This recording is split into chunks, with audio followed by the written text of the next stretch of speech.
Hello प्यारे बच्चों, कैसे हैं आप सभी। मैं उम्मीद करता हूं आप सभी ठीक होंगे।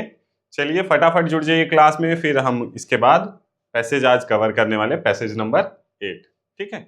आखिर पैसेज आप लोगों को पता है ना क्या क्या होता है, किस तरीके से इसमें आपको सॉल्यूशन निकालने होते हैं।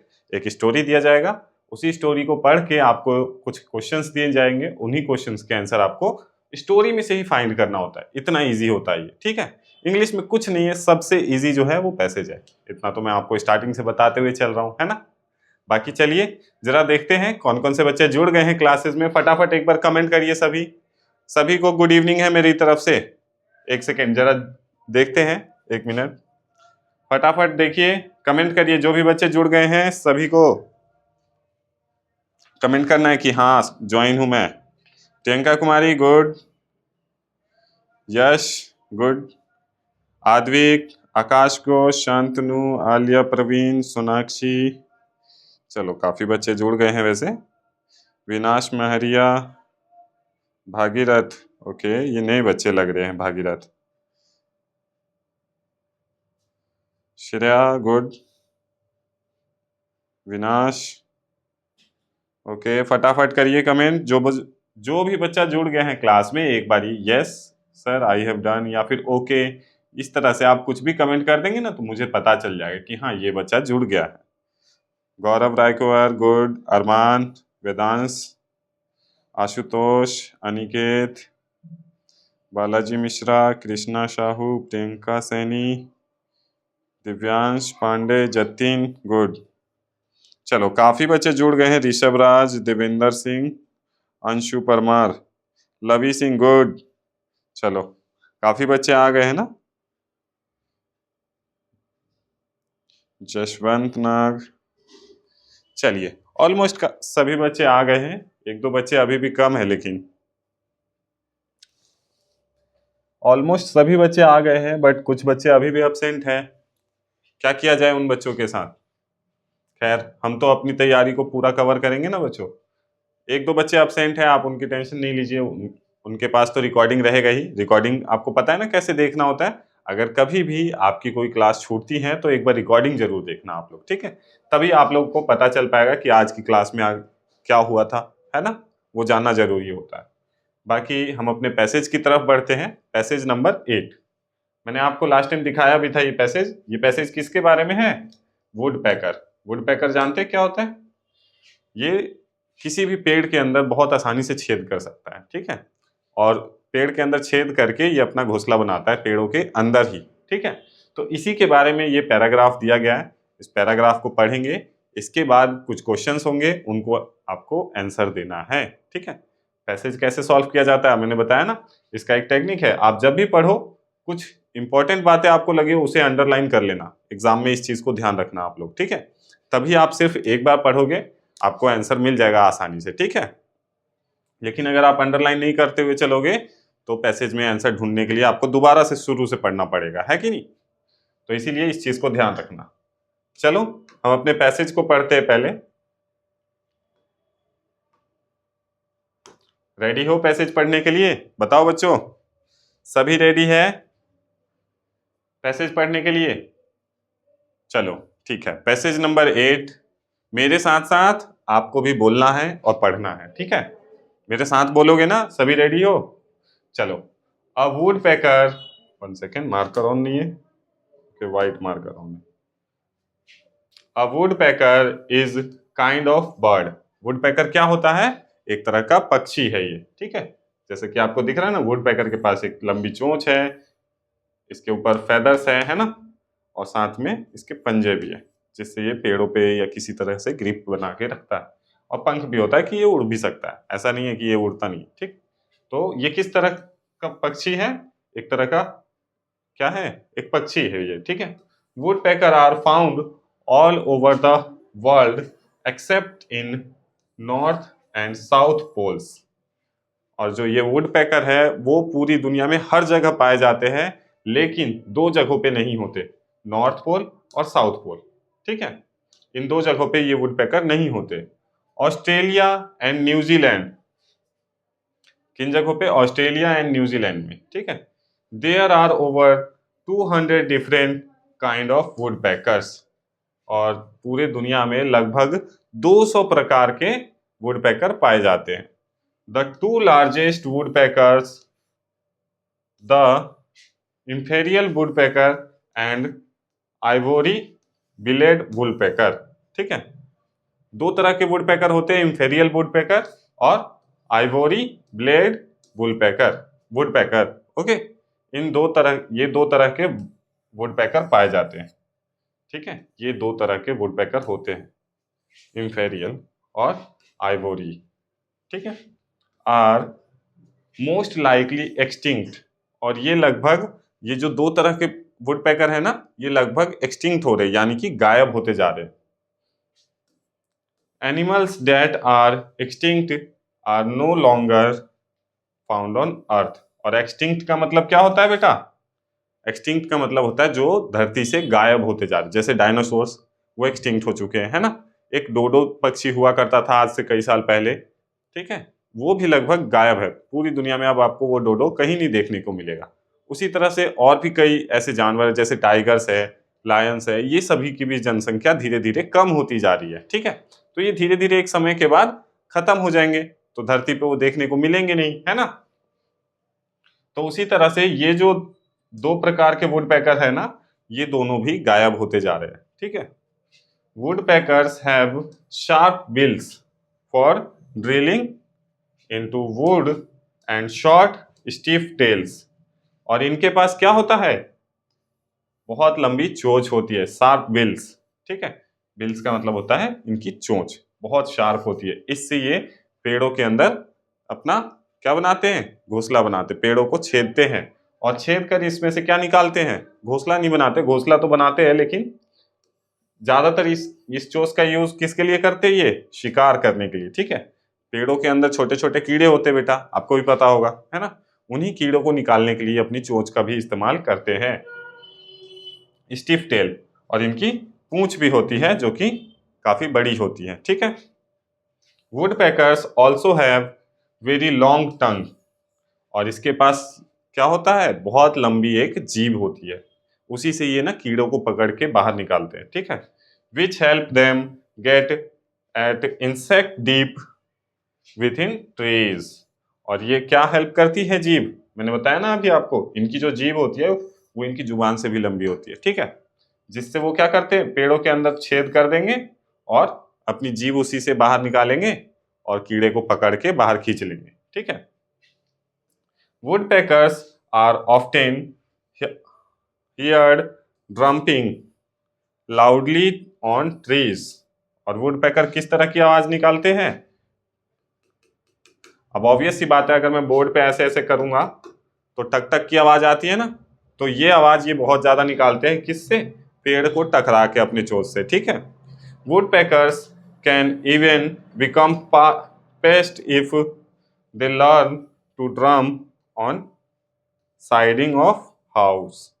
और ये और किस चीज के लिए यूज करते हैं? टक टक की आवाज करके अपना घोंसला भी बनाने के लिए। ठीक है, ये पेड़ों के अंदर छेद करके ही अपना घर भी बनाते हैं। ठीक है, इतना आपको क्लियर हुआ इस पैराग्राफ को पढ़ के।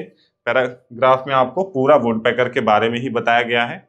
अब इस पैराग्राफ को एक बार आपको रीड करना है। ठीक है, चलो शुरुआत से एक बार रीड करना शुरू करो सभी बच्चे। ठीक है, सभी को पढ़ना है, शुरुआत से दोबारा से पढ़ो, फिर उसके बाद हम पैसेज के आंसर्स करेंगे। ठीक है, क्वेश्चन आंसर। चलिए मेरे साथ पढ़िएगा, या फिर पढ़ लीजिए एक बार, मैं थोड़ा सा टाइम दे देता हूं आप लोगों को। एक काम करते हैं, टाइमर भी ऑन कर लेते हैं। एक सेकेंड जरा दीजिए।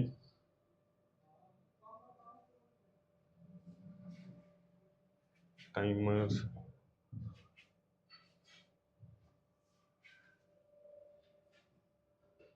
चलो आपको मैं इसे पढ़ने के लिए टाइम देता हूं 1 मिनट का। ठीक है,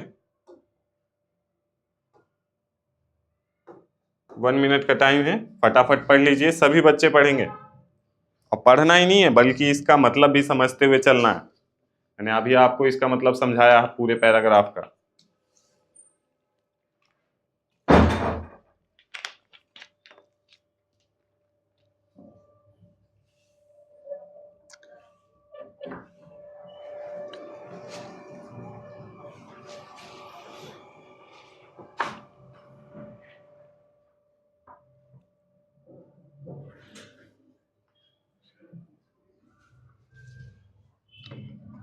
जल्दी कीजिए बच्चों, टाइमर आपका खत्म होने वाला है।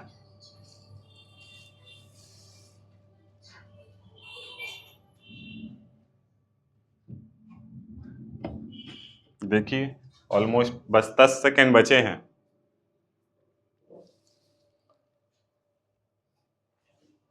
3, 2, 1 और ये 0।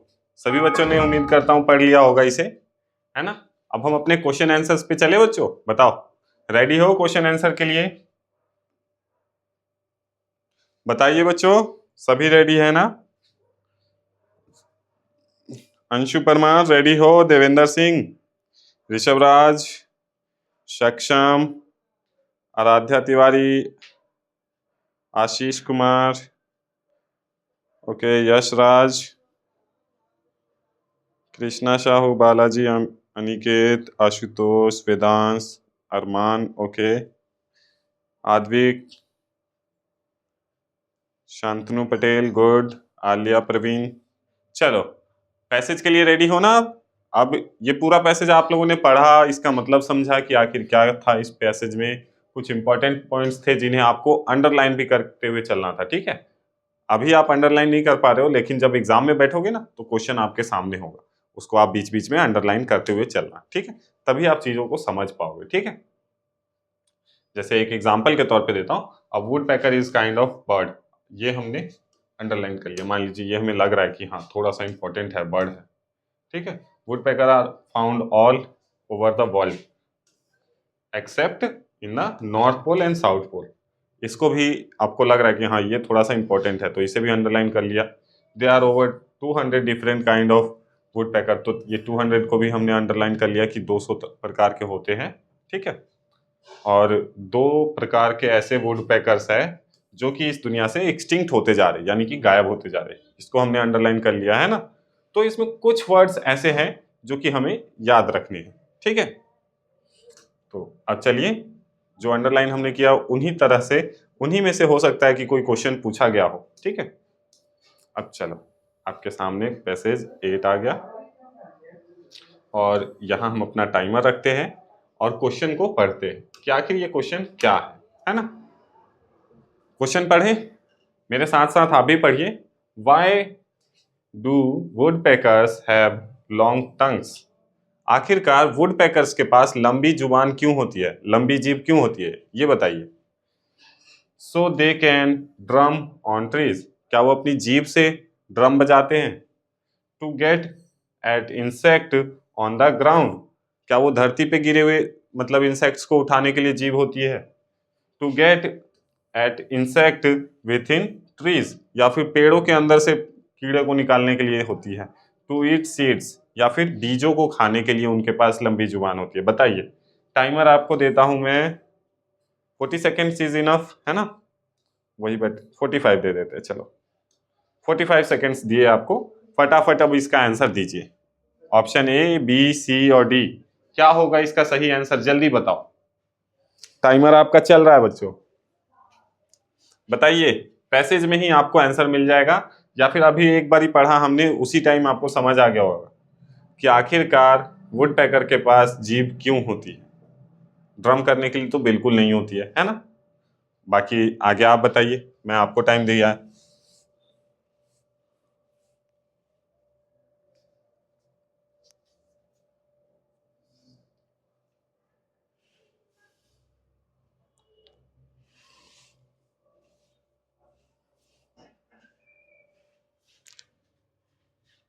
अरे ओ शिट, ये तो 44 सेकेंड का लग गया, 45 सेकेंड्स का। सेकेंड्स में देना था, ये मिनट्स में लग गया।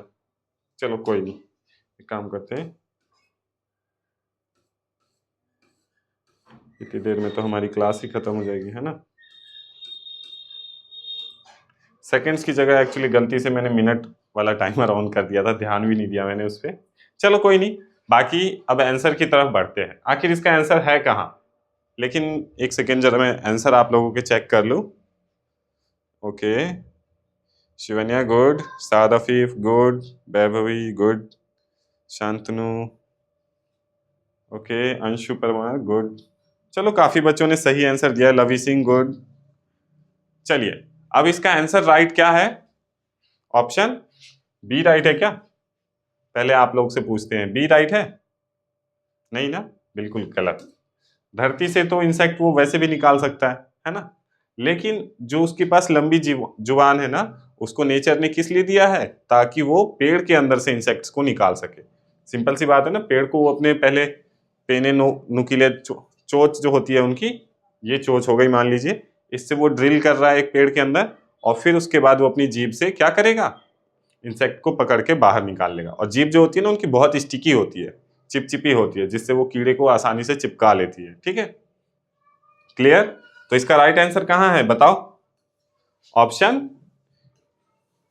सी। ठीक है, to get at insect within trees, पेड़ों के अंदर से इंसेक्ट्स को बाहर निकालने के लिए बहुत हेल्प करती है उनकी जीभ। ठीक है, क्लियर? सभी को क्लियर है बताओ?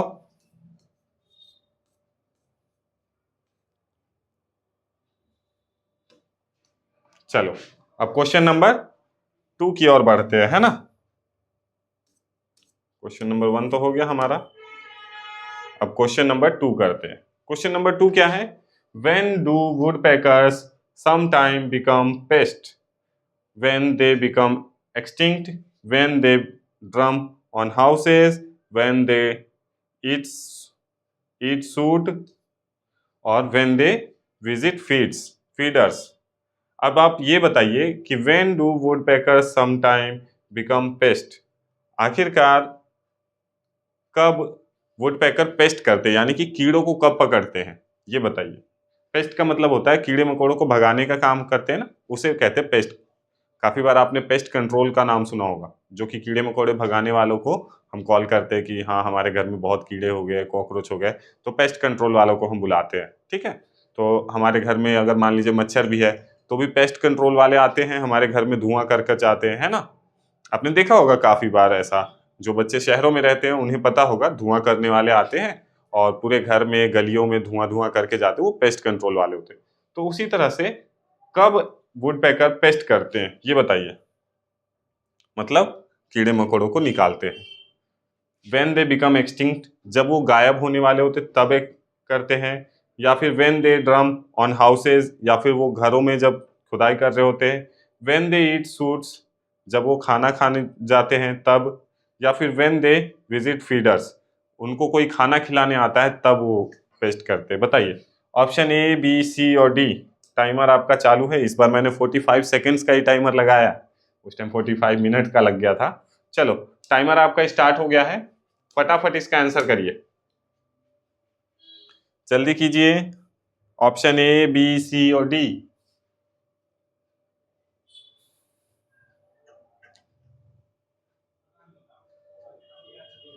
बताओ बच्चों, टाइमर अभी बचा हुआ है, थोड़ा सा है टाइम, सोचो कि आखिरकार कब वो पेस्ट करते, मतलब कीड़े मकोड़ों का कब पकड़ते वो?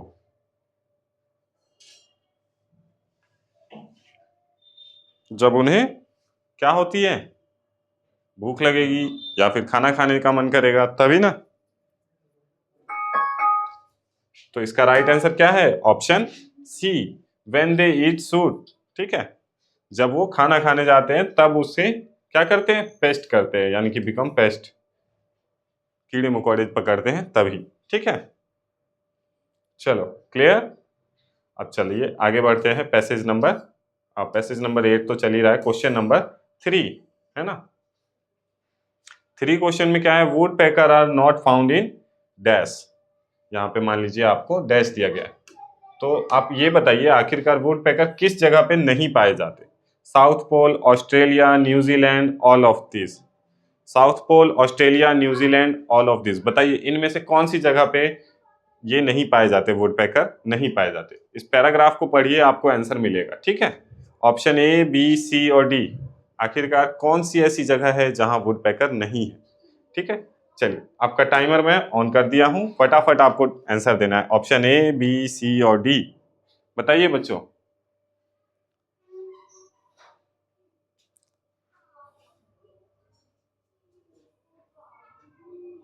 जहां नहीं पाए जाते ये जगह बतानी है।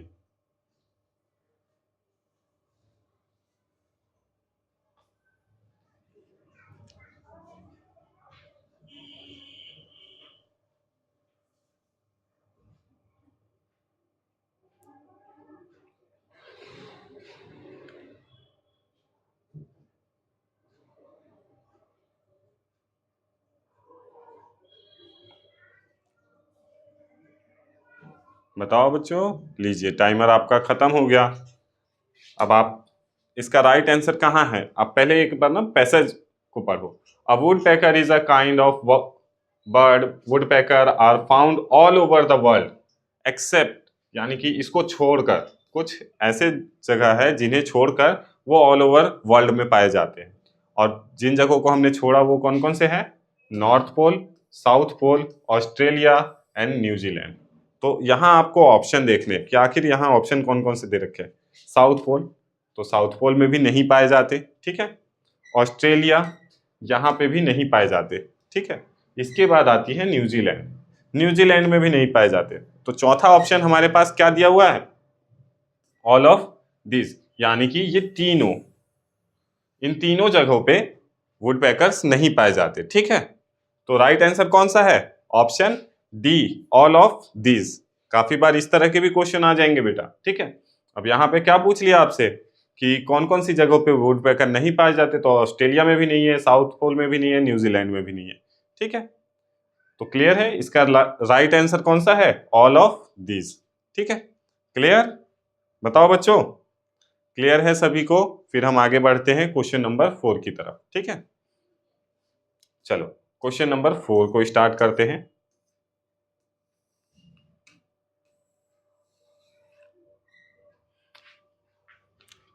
चलो पहले ना क्वेश्चन पढ़ते हैं, ये ग्रामर से रिलेटेड आपसे पूछ लिया। The word extinct means, extinct का मतलब मैंने क्या बताया? जो कि खत्म होते जा रहे हैं। तो यहां आपको ऑप्शन दिया है, ऑप्शन ए क्या है? द टू लार्जेस्ट वुड पैकर। क्या ये है उसका मतलब, एक्सटिंक्ट का मतलब? या पेस्ट या insect, animals that are no longer found, या फिर एक्सटिंक्ट का मतलब ये है जो एनिमल ज्यादा लंबे समय तक नहीं पाए जाने वाले। ऑप्शन ए, बी, सी और डी, फटाफट इसका आंसर बताइए। मैंने आपको बताया भी था पैसेज पढ़ते वक्त कि आखिर एक्सटिंक्ट का मतलब क्या है। एक्सटिंक्ट का मतलब क्या होता है? और यहाँ ऑप्शन डी में, डी देखिए, सी देखिए, बी देखिए, ए देखिए, बताओ कौन सा आंसर है? प्रियंका बेटा बताओ, यश बताइए। बहुत इजी है ये तो। युवराज बताओ, जसवंत नाग, कुशाग्र बेटा बताओ। कुछ बच्चे कहते हैं कि सर हमारा नाम नहीं लेते। बेटा देखो, एक्चुअली नाम लेने में कोई दिक्कत नहीं है। अब हम आपका नाम लेते दूसरे बच्चे बुरा मान जाते हैं, है ना। ऐसा भी होता है। अगर मैं एक बच्चे का नाम ले रहा हूँ, दूसरे बच्चे कहेंगे सर आप मेरा नाम ले ले रहे। एक्चुअली नाम लेने के चक्कर में क्या होगा, हमारा टाइम वेस्ट हो जाएगा, क्लासेस छूट जाएंगी, है ना। इस वजह से मैं ज़्यादातर बच्चों का नाम नहीं लेता हूँ, कोशिश करता हूँ या तो लूँ तो सभी बच्चों का नाम लूँ। चलो बाकी इसका आंसर जो है क्या है? ऑप्शन बताओ। डी, बिल्कुल सही। ऑप्शन डी इसका राइट आंसर है। एक्सटिंक्ट का मतलब होता है वो जानवर जो धरती से विलुप्त होते जा रहे, यानी कि खत्म होते जा रहे। तो यहाँ क्या है? ऑप्शन डी में animal that are no longer found, जो ज्यादा समय तक देखने को नहीं मिलेंगे। डायनासोर्स एक्सटिंक्ट हो चुके हैं, ठीक है। और डोडो वो भी एक्सटिंक्ट हो चुका है एक समय के बाद। टाइगर्स भी एक्सटिंक्ट होने वाले हैं, काफी कम हो गई है उनकी जनसंख्या भी, है ना। तो एक्सटिंक्ट का मतलब होता है वो एनिमल जो धीरे धीरे विलुप्त होते जा रहे, गायब होते जा रहे, धरती पे दिखाई ही नहीं देंगे एक समय के बाद, ठीक है। चलो क्वेश्चन नंबर 5 पे पढ़ते हैं।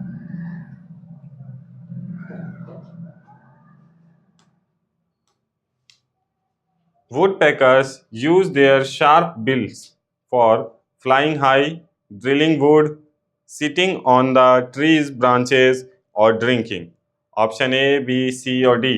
ब्रिल्स का मतलब क्या? बिल्स का मतलब क्या है बेटा? चोंच। ये बताइए कि वुड पैकर जो है वो अपनी चोंच का इस्तेमाल किसके लिए करता है? बताओ। ऑप्शन ए, बी, सी और डी। टाइमर चालू है, फटाफट करिए इसका आंसर। जल्दी बताना, लेट नहीं करना है। चोंच का इस्तेमाल किसके लिए करता होगा वुड पैकर?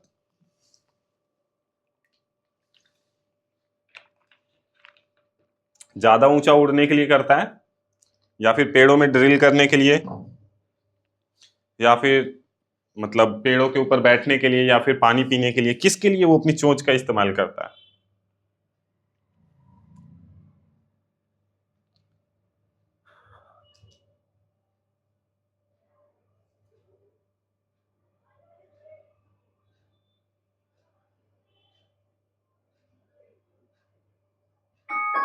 लीजिए टाइमर आपका खत्म हो गया। चलो मैं अब आपको इसका आंसर बताता हूँ, ठीक है। इसका जो राइट आंसर है बेटा वो है ऑप्शन बी, ड्रिल करने के लिए। पेड़ों के अंदर ड्रिल करने के लिए वो अपनी शार्प बिल्स का यूज करता है। बिल्स मतलब उनकी चोंच, ठीक है। तो ड्रिल करने के लिए मैंने बताया था ना, और जैसा कि आपने पिक्चर में भी देखा था, एक सेकंड में पिक्चर भी दिखा देता हूं आपको। यहाँ ये क्या कर रहा है अपनी चोंच से, इस पिक्चर में वुड पैकर अपनी चोंच से क्या कर रहा है, पेड़ों को ठोक ठोक कर छेद कर रहा है ना। वो अपनी चोंच से बार बार इस तरह से ठोकेगा, है ना। मान लीजिए ये पेड़ है और पेड़ के ऊपर वो अपनी चोंच, ये उसकी चोंच है नुकीली, इसी से बार बार वो ठोक ठोक कर क्या करता है, पेड़ के अंदर ड्रिल, ठीक है। तो क्वेश्चन नंबर 5 भी हमारा हो गया। इसी के साथ ये पैसेज नंबर 8 हमारा खत्म होता है, ठीक है। चलो अब पैसेज नंबर 8 हमारा खत्म। अब पैसेज नंबर 9 आता है। 9 में हमने किसके बारे में पढ़ना है, रेनबोज के बारे में। रेनबो आप लोगों को पता होगा, देखा भी होगा आप लोगों ने। रेनबो का मतलब क्या होता है, इंद्रधनुष। आपने काफी बार देखा होगा, बरसात जब होती है, बारिश के मौसम में काफी बार ना रेनबो आपको दिखाई देता है। कभी सोचा आप लोगों ने कि वो कैसे दिखता है बेटा, बताओ, किसी को पता है कि रेनबो आखिर हमें किस तरह से दिखाई देता है, कैसे दिखता है वो। आसमान में उतना लंबा चौड़ा इंद्रधनुष कैसे बनता है, बताओ। मैं आपको थोड़ा सा ब्रीफ करता हूँ। देखो जब भी बरसात होती है और बरसात के बाद ना पेड़ पौधों के ऊपर छोटे छोटे ड्रॉपलेट्स गिरते हैं बेटा, ठीक है।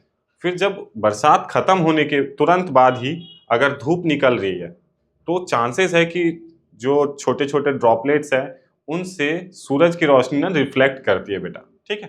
तो जब रिफ्लेक्शन से क्या बनेगा, एक इंद्रधनुष, सूरज की रोशनी से। आपने कभी एक एक्सपेरिमेंट करके देखना, एक ना पिरामिड टाइप का आप कुछ भी ले लेना, एक कांच लेना और उस पर लाइट मार के देखना, आपको ना मतलब रेनबो दिखेगा। ऐसा नहीं कि व्हाइट लाइट रिफ्लेक्ट करेगी, पिरामिड जैसा होना चाहिए, और उस पे लाइट मारिएगा। कैसे मैं बताऊँ, या फिर क्रिस्टल, छोटा सा क्रिस्टल देखा होगा आप लोगों ने काफी बार, जो कि कुछ इस तरह का हो। एक सेकंड में एक डायग्राम बना के दिखाता हूँ। इस तरह की क्रिस्टल आती है बेटा, ठीक है। इस पे भी ऐसे इस तरह से बना होता है, और इस पे आप कभी ना टॉर्च से रोशनी करना, ठीक है, लाइट मारना, तो यहाँ से रिफ्लेक्शन जो होगा ना वो रेनबो बन के निकलेगा, ठीक है। काफी कभी आप टाइम मिले और कोई ऐसी चीज हो आपके पास रिफ्लेक्शन करने वाली, है ना, तो उस पे लाइट मार के देखना, आपको रेनबो दिखेगा। तो रेनबो उसी से सूरज की रोशनी से रिफ्लेक्ट करके रेनबो बनता है, ठीक है। चलो बाकी हम पैसेज करते हैं, किसी दिन मैं आपको एक वीडियो भी दिखाऊंगा जिसमें प्रॉपर हम समझेंगे कि आखिर रेनबो कैसे बनता है, ठीक है। एक सेकेंड जरा दीजिए मुझे, एक सेकेंड बच्चों।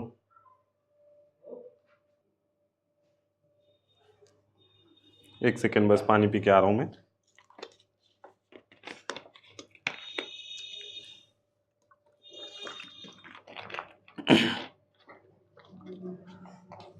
पढ़ाते पढ़ाते प्यास भी लग जा रहा है। चलो हम अपने क्वेश्चन की तरफ बढ़ते हैं, मतलब पैसेज नंबर 9 की तरफ बढ़ते हैं, ठीक है। पैसेज नंबर 9 में क्या है, रेनबो के बारे में मेरे साथ साथ आपको भी पढ़ना है, ठीक है। इस चीज को जरूर ध्यान रखिए, और इतनी तेज पढ़िएगा कि आपके मम्मी पापा भी सुन सके आपकी आवाज, ठीक है, कि उन्हें भी पता रहे कि हाँ आप पढ़ रहे हो। Rainbows are often seen when the sun comes out after और ड्यूरिंग द रेन स्टॉर्म। मैंने बताया ना अभी थोड़ी देर पहले आपको कि ये कब दिखता है, जब भी बारिश खत्म होने के बाद सूरज की रोशनी, सूरज निकलता है ना, तब उसके रिफ्लेक्शन से क्या बनता है, एक रेनबो बनता है। Rainbow are caused when sunlight shines through drops of water in the sky at the spheric angle. और ये कब दिखता है, जब छोटे छोटे ड्रॉपलेट्स होते हैं ना, उनसे सूरज की रोशनी क्रॉस करती है। कभी पानी की बूंद पे भी आप रिफ्लेक्शन मार के देखना तो आपको रेनबो जैसा लाइट दिखेगा, ठीक है बेटा। ड्रॉपलेट्स, छोटे छोटे पानी की ड्रॉपलेट्स होती है ना, उन पे कभी लाइट मार के देखना आप, तो आपको दिखेगा वो चीज, ठीक है। When white sunlight enter a droplet it exit the rain drop a different colour. और जब सूरज की वाइट रोशनी जो होती है वो एक पानी के ड्रॉपलेट पे, सूरज है ये मान लीजिए, और इसकी रोशनी इस तरह से आई, ठीक है, इस पानी के ड्रॉपलेट पे, और यहाँ कोई ठोस चीज है, तो यहाँ से जब ये सूरज की रोशनी रिफ्लेक्ट करेगी तो यहाँ से ना ये रेनबो बन के निकलेगा, ठीक है, रेनबो कलर। और रेनबो में कितने कलर होते हैं? 7, ठीक है। When light exit lost of lots of different raindrops at a different angle, it produce the red, orange, yellow, green, blue and indigo and violet that you see in the rainbow. Rainbow में total 7 colour है, कौन कौन से? Red, orange, yellow, green, blue. ये कौन कौन से colour हो गए? कितने हो गए? 1 2 3 4 5 and indigo and violet, total 7 colour हो गए, ठीक है। और टोटल 7 कलर हमें रेनबो में दिखते हैं, ठीक। That you see in the rainbow together, these colours are known as the spectrum. और ये कलर्स को हम किस नाम से जानते हैं? स्पेक्ट्रम के नाम से, ठीक है। These colours can sometime be seen in waterfall and fountains as well। और ये कभी कभी कहाँ पे दिखाई देते हैं? वाटरफॉल्स पे, फाउंटेन्स पे, और कभी कभी कुओं, इन सब जगहों पे भी दिखते हैं, ठीक है। इन जगहों पे मतलब कभी कभी जहाँ पे ज्यादा पानी होती है ना, उन जगहों से सूरज की रोशनी जब रिफ्लेक्ट करती है तब क्या बनता है? रेनबो। तो अभी आपको थोड़ा सा क्लियर हुआ होगा, उतना अच्छे से तो नहीं समझ पाए होगे कि आखिर रेनबो कैसे बनता है। किसी दिन मैं आपको एक्सपेरिमेंट एक करके दिखाऊं तब आप समझ पाओगे, ठीक है। बाकी रेनबो किस तरीके से बनता है, इस पैराग्राफ में आपने ये समझा कि हाँ, सूरज की रोशनी जब किसी पानी के ड्रॉपलेट से क्रॉस करती है तब वो चेंज होकर किस कलर में निकलती है? 7 कलर में। कौन कौन से कलर है? Red, orange, yellow, green, blue, indigo and violet. ये टोटल 7 कलर है जो कि व्हाइट लाइट से चेंज होकर इन 7 कलर में चेंज हो जाती है। कब? जब किसी भी पानी के ड्रॉपलेट से वो लाइट क्रॉस करती है, ठीक है। चलिए इस पैसेज को एक बार आप लोग भी पढ़िए, मैं आपको टाइम देता हूं 1 मिनट का, ठीक है। फटाफट पढ़ लीजिए इसको, एक बार आप लोग भी रीड करिए, फिर इसके बाद हम लोग पैसेज के क्वेश्चन आंसर्स को करेंगे, ठीक है। जल्दी जल्दी कीजिएगा, है ना।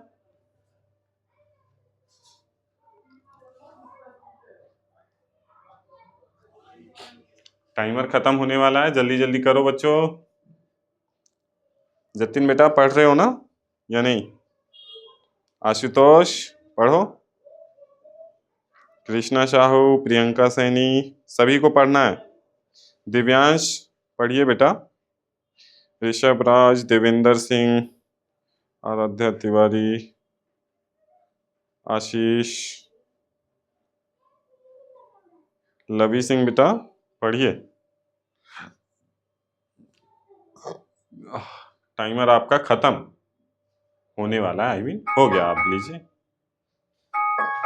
आपका टाइमर अब हो गया फिनिश, ठीक है। अब हम बढ़ते हैं इसके क्वेश्चन आंसर्स की तरफ, ठीक है। इतना पढ़ के आपको समझ आया?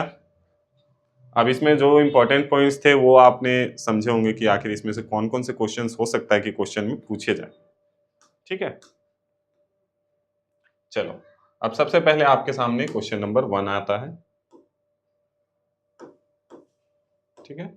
क्वेश्चन नंबर 1 क्या है? Rainbow are often seen after a rain storm, before a rain storm, after the sunset, at a night, before a storm. आखिरकार रेनबो कब दिखाई देता है आपको, ये बताइए। आफ्टर अ रेन स्टॉर्म, बारिश खत्म होने के बाद, या फिर बिफोर अ रेन स्टॉर्म, या फिर बारिश शुरू होने से पहले, मतलब खत्म होने से पहले दिखता है, या फिर आफ्टर द सनसेट, सूरज ढलने के बाद दिखता है, या फिर बिफोर अ स्टॉर्म, तूफान आने से पहले। अब आपको बताना है इसका राइट आंसर क्या है। चलिए टाइमर आपको मैं शुरू कर देता हूं, 45 सेकेंड्स लीजिए, आपका 45 सेकेंड्स का टाइमर। अरे 1 सेकेंड, 45 सेकेंड्स का टाइमर ऑन कर दिया बच्चों। फटाफट इसका आंसर बताइए, ये पैसेज में ही इसका आंसर है, आपको पढ़ना है और आंसर बताना है, ठीक है। चलिए जल्दी बताइए। पैसेज में देखो कहाँ है इसका आंसर।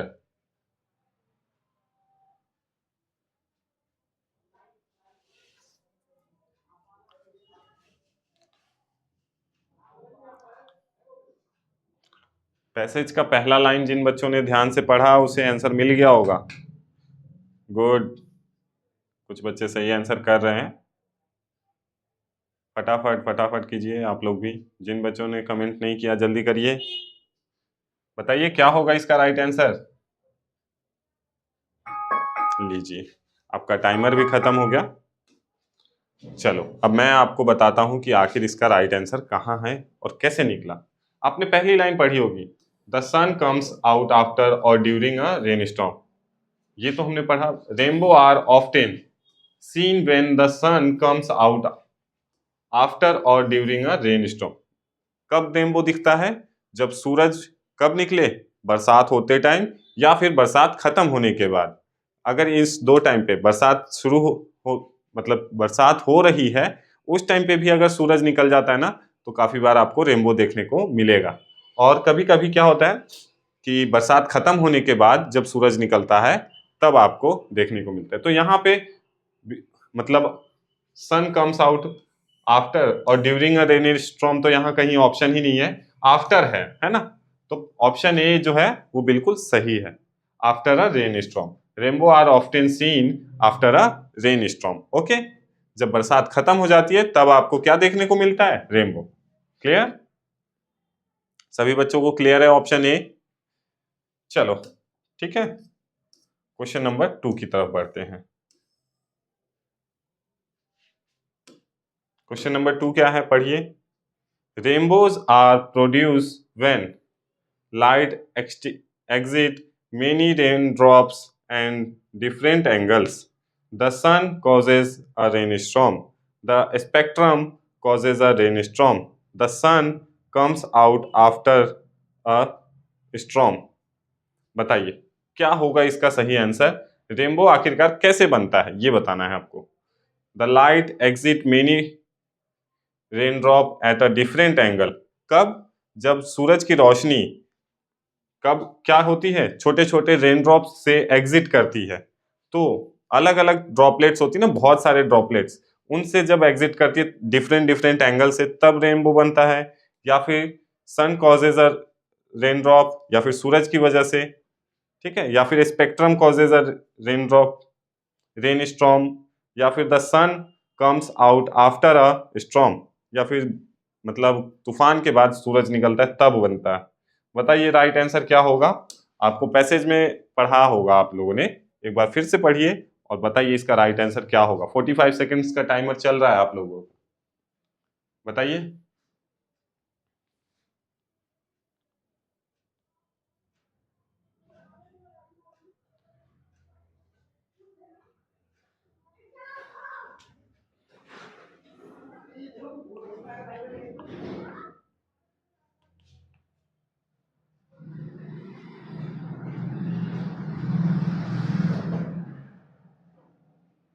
बताओ बच्चों क्या होगा इसका राइट आंसर। टाइमर आप लोगों का खत्म होने वाला है, जल्दी बताओ।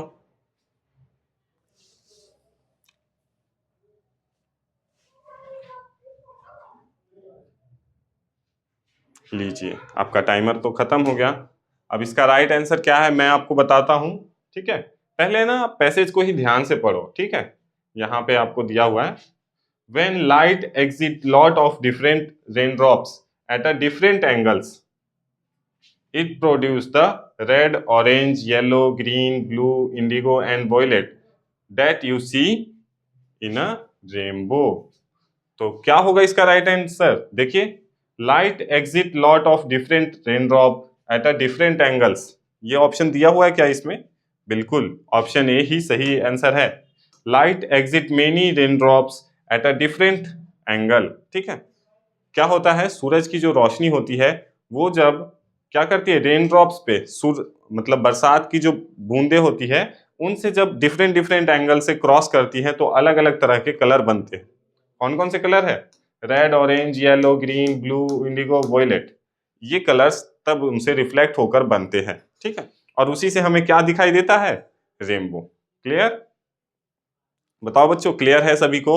फिर हम आगे बढ़ते हैं ना, है ना? चलिए बढ़े। बताओ बच्चों, जल्दी जल्दी जल्दी से कमेंट करो। सभी को क्लियर है ना? पैसेज के अंदर ही इसका आंसर दिया हुआ है। चलो क्वेश्चन नंबर 3 पे बढ़ते हैं हम।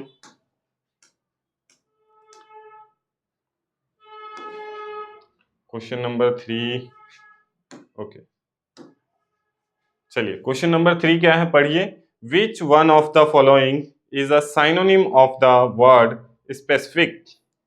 स्पेसिफिक का मतलब क्या होता है? कोई स्पेशल चीज, उसका साइनोनिम बताना है, समानार्थ। ठीक है, समानार्थ का मतलब समझते हो ना?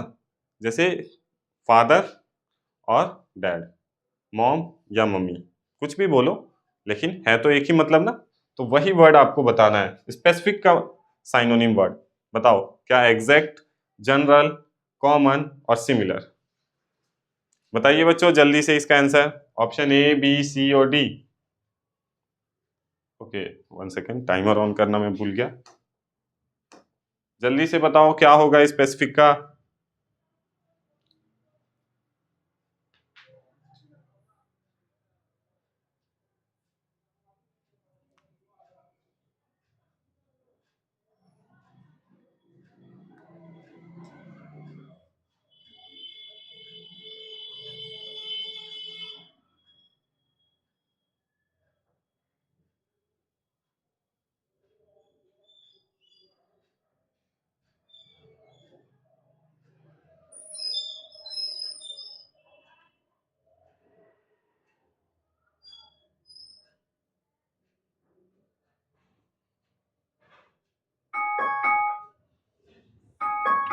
लीजिए आपका टाइमर हो गया फिनिश।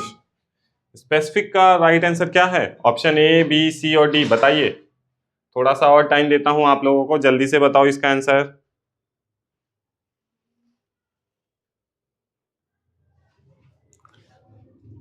बेटा ये एक्चुअली आप लोगों ने पढ़ा तो नहीं है, लेकिन फिर भी एक पूछा गया है तो आपको बताना पड़ेगा, है ना? थोड़ा सा मैं आपको हिंट देता हूं, इन्हीं दोनों में से कोई एक है। बताओ बताओ, इन दोनों में से कौन सा है? बताइए, इन्हीं दोनों में से कोई एक है, जनरल और एग्जैक्ट। आपको स्पेसिफिक का मतलब जैसे कोई भी स्पेसिफिक जगह का नाम। मान लीजिए मैं बोलता हूँ कि बेटा हमारे इंस्टीट्यूट का जो इस जगह है, कोई एक स्पेसिफिक जगह पे है हमारा, मतलब इस जगह पर है ना? तो वो जगह स्पेसिफिक हो गया, यानी कि एग्जैक्ट। इसका जो राइट आंसर है वो है ऑप्शन ए। ठीक है, एग्जैक्ट इसका राइट आंसर है। Okay, clear? स्पेसिफिक का साइनोनिम क्या होगा? एग्जैक्ट। एक ग्रामर का नंबर आ गया ना, है ना? चलो अब क्वेश्चन नंबर 9 पे पढ़ते हैं। What is spectrum? स्पेक्ट्रम क्या होता है?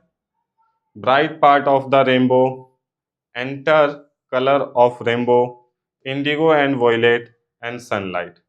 बताइए स्पेक्ट्रम क्या होता है? एंटायर कलर ऑफ रेनबो, सभी कलर्स जो होते हैं रेनबो में उसको स्पेक्ट्रम बोलते हैं या किसी और चीज को? बताइए, टाइमर ऑन है। आपको पैसेज के अंदर इसका आंसर मिलेगा। पैसेज को एक बार ध्यान से देखो, हमने पढ़ा है इस चीज को। What is a spectrum? Spectrum क्या होता है? जल्दी बताओ। बताओ बच्चों, इसी के अंदर है, पैसेज में ही।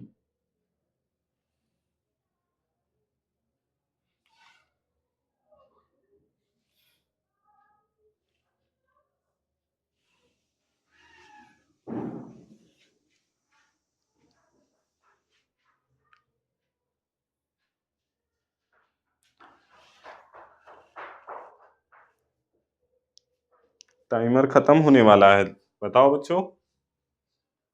मैं बताऊं? थोड़ा सा पैसेज आप इस लाइन को पढ़ो और इस लाइन को पढ़ो, मिल जाएगा आंसर। मिला? देखो, red, orange, yellow, green, blue, indigo and violet that you see in a rainbow, together these colours are known as spectrum. और ये सभी कलर जब मिल जाते हैं तो क्या बनता है? स्पेक्ट्रम। तो इंटायर कलर ऑफ रेनबो, यानी कि ये जितने भी कलर होते हैं रेनबो के अंदर, उन सभी को क्या बोला जाता है? स्पेक्ट्रम। क्लियर? रेनबो के अंदर जितने भी कलर है, 7 कलर है, उन सातों कलर को मिलाकर क्या बनता है? एक स्पेक्ट्रम। ठीक है, चलो क्वेश्चन नंबर 5 पे बढ़ते हैं। How many colours are there in a rainbow? मैंने आपको बताया, पैसेज में फिर भी ढूंढिए, आपको थोड़ा सा टाइम देते हैं 45 सेकेंड्स का, ढूंढिए इसका आंसर। सभी बच्चों को पता होगा इसका आंसर तो, है ना? सभी बच्चे जानते हो ना इसका आंसर कि आखिरकार रेनबो के अंदर कितने कलर होते हैं। मैंने पहले भी बता दिया, पैसेज पढ़ते पढ़ते भी आप लोगों को बता दिया बीच में, तो सबको पता होना चाहिए, ये बहुत इजी है ना? फिर भी टाइमर आपका चल रहा है, आंसर कमेंट करिए, फिर देखते हैं कि आखिर क्या इसका राइट आंसर है। जल्दी करो,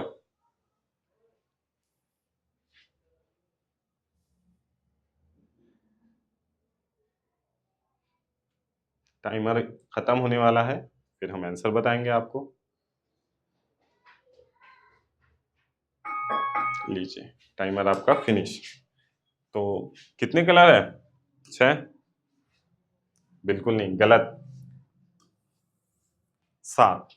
ठीक है, कितने कलर होते हैं रेनबो में? 7। ठीक है, 7 कलर रहते हैं, याद रखना है। रेनबो में कितने हैं? 7 कलर। ये पैसेज में भी आपको मिलेगा, देखो आपसे पूछे गए कितने कलर हैं, अब यहाँ पे सीधा सीधा लिखा हुआ है रेड 1 हो गया, ऑरेंज ये 2 हो गया, येलो 3 हो गया, ग्रीन ये 4 हो गया, ब्लू ये 5 हो गया, है ना? इंडिगो ये 6ठा नंबर हो गया, और वॉयलेट ये 7वां हो गया। तो टोटल कितने कलर हैं? 7 कलर। ठीक है, क्लियर है? इसी के साथ हमने आज 2 पैसेज कर लिए, अगली क्लास में हम एक और नया पैसेज करेंगे, ठीक है, जो कि गंगा नदी के बारे में होगा। ठीक है, ये पैसेज हम अगली क्लास में करेंगे। ठीक बच्चों, आज की क्लास हम यहीं तक रखते हैं, और उम्मीद करता हूँ पैसेज करने में आप लोगों को बहुत मज़ा आ रहा होगा। बहुत ही इजी चीज़ है, और एग्ज़ाम में ज़्यादा से ज़्यादा नंबर यही आपके खींच सकता है। ठीक है, जितने पैसेज आएंगे सभी बहुत ईजी होंगे, बस 4 नंबर आप लोगों को ग्रामर में थोड़ा सा ध्यान रखना है, साइनोनिम एंटोनिम वर्ड।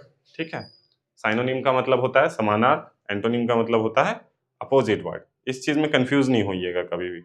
ठीक है, अब इसके बाद रही बात, एग्ज़ाम्स नज़दीक आ रहे हैं ना, तो प्रिपरेशन आप लोग ज़्यादा से ज़्यादा क्वेश्चन को करिए। हम लोग सर को बोले हैं, कुछ क्वेश्चंस प्रिपेयर हो रहे हैं आप लोगों के लिए, अभी कुछ दिनों में आप लोगों के टेस्ट पेपर भी चालू हो जाएंगे। ठीक है, और कोई भी इशू हो तो आप हमें कॉल कर लेना, हमारा हेल्पलाइन नंबर आप लोगों को पता है ना, यहाँ लिख देता हूँ, आप लोग अपनी नोटबुक में लिख लीजिएगा जिन बच्चों ने नहीं लिखा है।